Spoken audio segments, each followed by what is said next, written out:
जय श्री कृष्ण। उदयनिधि स्टालिन का एक बयान सामने आता है जिसमें वो सनातन धर्म को इरेडिकेट करने की बात करता है, सनातन धर्म को नष्ट करने की बात करता है। अब क्या तुम्हारे अंदर इतना सामर्थ्य है कि तुम सनातन धर्म को नष्ट कर दोगे? यदि करना है तो करो ना, सनातन धर्म को नष्ट करो, सूर्य को नष्ट करो, चंद्रदेव को नष्ट करो, वृक्षों को नष्ट करो, इस पूरी सृष्टि को नष्ट, क्योंकि ये पूरी सृष्टि ही सनातन है, सब कुछ सनातन है। करो इस पूरी सृष्टि का अंत, अपनी बॉडी का अंत करो। ये तुम्हारी बॉडी जिन पंच देवों के द्वारा निर्मित की गई है, पंच तत्वों के द्वारा निर्मित की गई है, वो पंच तत्व भी सनातन से ही आते हैं, वो भी सनातन ही हैं। सनातन का खा करके तुम ये कहते हो कि हम सनातन को इरेडिकेट कर देंगे, नष्ट कर देंगे। अरे मूर्ख, तो स्वयं नष्ट हो जाओगे। और वहीं पर विजय रिएक्शन देता है हाथ जोड़ करके। यहां पे तुम्हारा नेटवर्क इशू हो जाता है, कोई कनेक्शन नहीं लगता फिर तुम्हारा। दो शब्द बोलने की तुम्हारी इतनी औकात नहीं है कि सनातन धर्म के लिए इस प्रकार के शब्द का प्रयोग तुम कैसे कर सकते हो? हम उस संवैधानिक देश में रह रहे हैं ना, जो कि सेक्युलर है। जो देश सेक्युलर है उस देश में तुम रह रहे हो और वहां पर ऐसी बातें की जा रही है एक धर्म को लेकर के।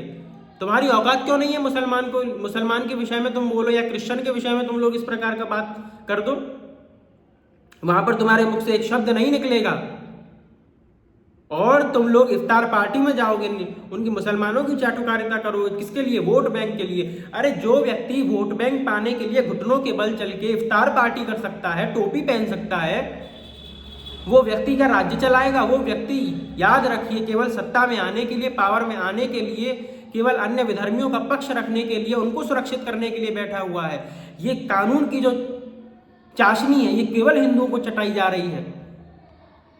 हम उस भारत देश में रहते हैं क्या, जहां पर यदि हिंदू के द्वारा एक किसी मुसलमान को पानी का गुब्बारा तक लग जाता है तो वो बिना कानून का विचार किए कि कानून नाम की कोई चीज है, वहां पर वो सीधा हिंदू का वध कर डालता है। उसको कानून का भय नहीं होता, उसको संविधान का भय नहीं होता। क्यों? क्योंकि वो जानता है कि कानून और संविधान से हम लोग ऊपर हैं। कानून और संविधान की मर्यादा में आते हैं तो वो केवल हिंदू आते हैं। और न्याय प्रणाली का संचालन करने वाले वो कैसे लोग हैं जो न्याय देने के लिए 10-10 साल, 20-20 साल तक लगा लेते हैं? क्यों? क्योंकि एक व्यक्ति का केस जब आता है तो वो व्यक्ति केवल उस केस में उलझा रहे, उसके अतिरिक्त वो व्यक्ति और कहीं पर ध्यान केंद्रित कर ही ना पाए, सामाजिक मुद्दों पर बोल ही ना पाए। तो ये न्याय की प्रणाली भी इस प्रकार से बनाई गई है कि एक व्यक्ति का इतना शोषण किया जाता है कि अन्य कोई सामाजिक मुद्दा जो है वो व्यक्ति उठा ही नहीं सकता, बोल ही नहीं सकता उन सब विषयों के बारे में। एक तरफ कहते हैं कि हम तुमको फ्रीडम ऑफ स्पीच देते हैं, किंतु वहीं पर फ्रीडम ऑफ स्पीच का ये लोग हनन भी करते हैं। और यदि ये कहा जाए कि उदयनिधि स्टालिन का बयान फ्रीडम ऑफ स्पीच का हिस्सा है, तो फ्रीडम ऑफ स्पीच का हिस्सा फिर हमारा रिएक्शन भी हो सकता है। फ्रीडम ऑफ स्पीच यदि उसके लिए है तो क्या हिंदुओं के लिए फ्रीडम स्पीच नहीं है? क्या वो अपने पक्ष में फ्रीडम ऑफ स्पीच का प्रयोग करके उसको गाली नहीं दे सकते, उसको धुतकार नहीं सकते? तब तुम ये कहते हो कि तब तुम्हारे लिए फ्रीडम ऑफ स्पीच नहीं है। तो ये किस प्रकार की चाटुकारिता चल रही है, मुझे बताओ। इसका अर्थ है कि जो पूरा खेल चल रहा है केवल हिंदुओं को नष्ट करने का चल रहा है, और सनातन धर्म को नष्ट करने का षड्यंत्र करते करते स्वयं नष्ट हो जाएंगे।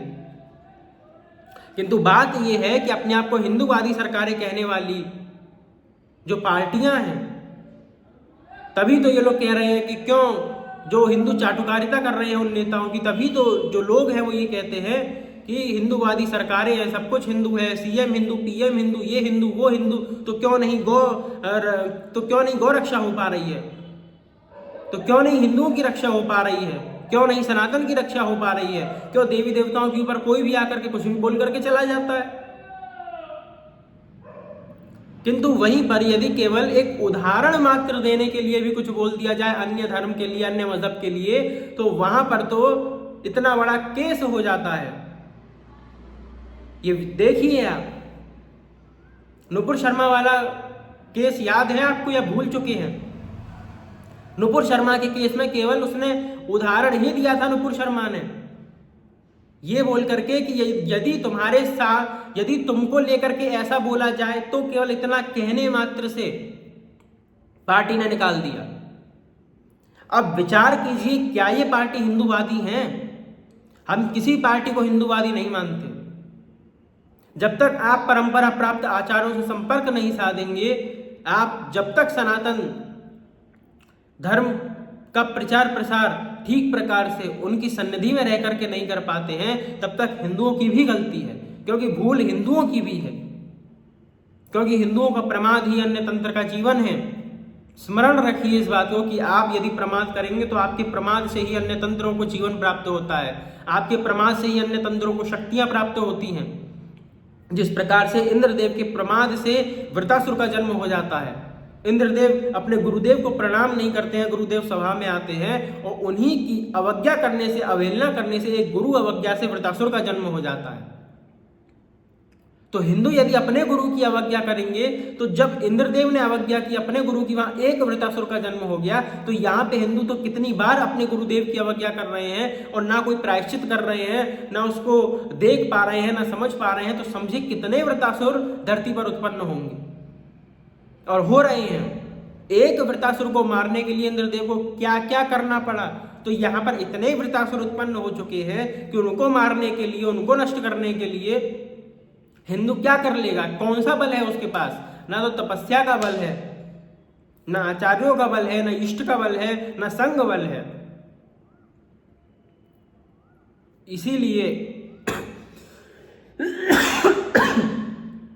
जो लोग जितने नेताओं की चाटुकारी में व्यस्त हैं हिंदू, वो सब सावधान हो जाए।